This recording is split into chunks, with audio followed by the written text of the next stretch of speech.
start off, I'm going to go ahead and start our thread and work the way back to just before the bend of the hook.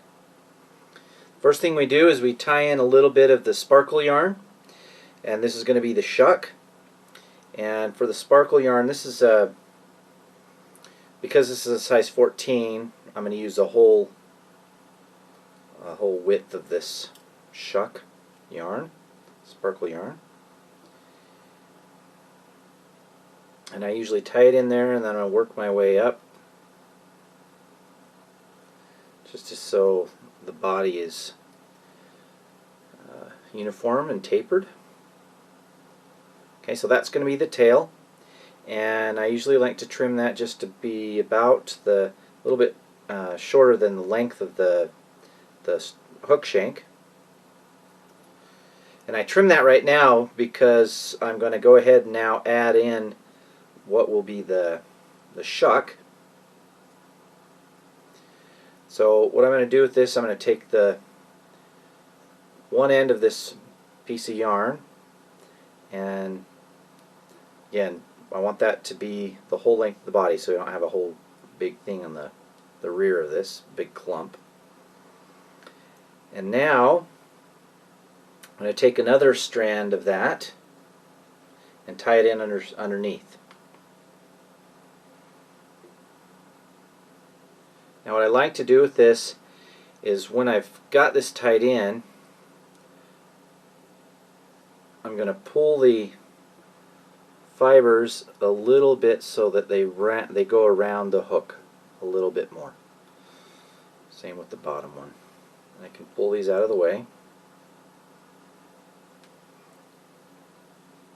and I'm just going to wrap over the body real quick. Now it doesn't matter that we have some stragglers here, because that's actually a good thing. We want this underbody to be nice and buggy looking. So in order to do that, what I've done is I've taken some of this same yarn and I just clip off a little tiny bit of it, and I've mixed it with a UV dubbing and a little bit of hare's ear in there. And this is going to be a very lightly dubbed body. In fact, what I like to do, the La Fontaine called this the touch method, where I'm going to wax my thread like so, and I'm basically just going to touch the dubbing onto the thread. And you don't need much. It needs to be very sparse. You don't even need to do a dubbing loop or anything. So once I've got that on there, I'm simply going to wrap the body up to just before the thorax.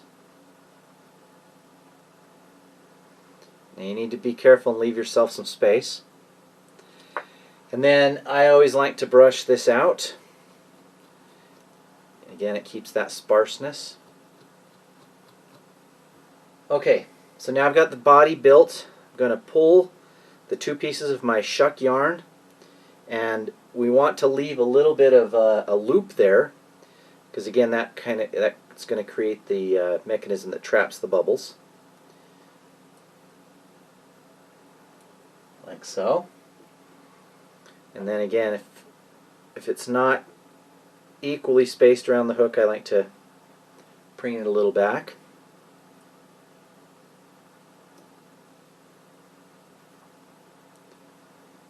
And then I'm going to do the same on the underside.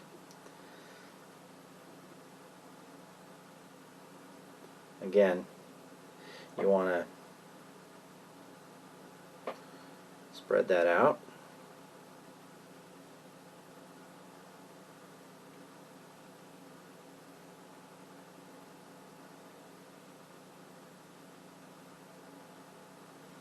And trim this one.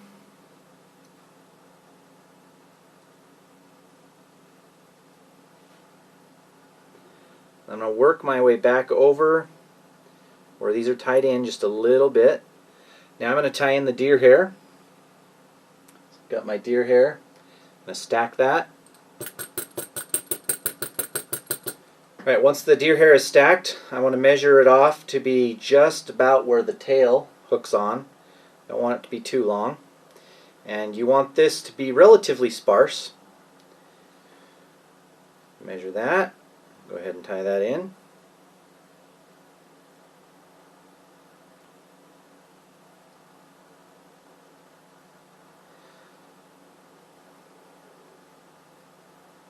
And trim off the tag ends.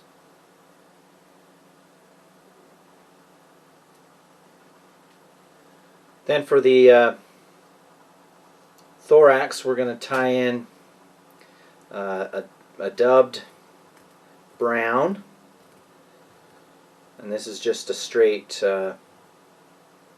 dubbing. I'm not mixing any of the sparkle yarn in there.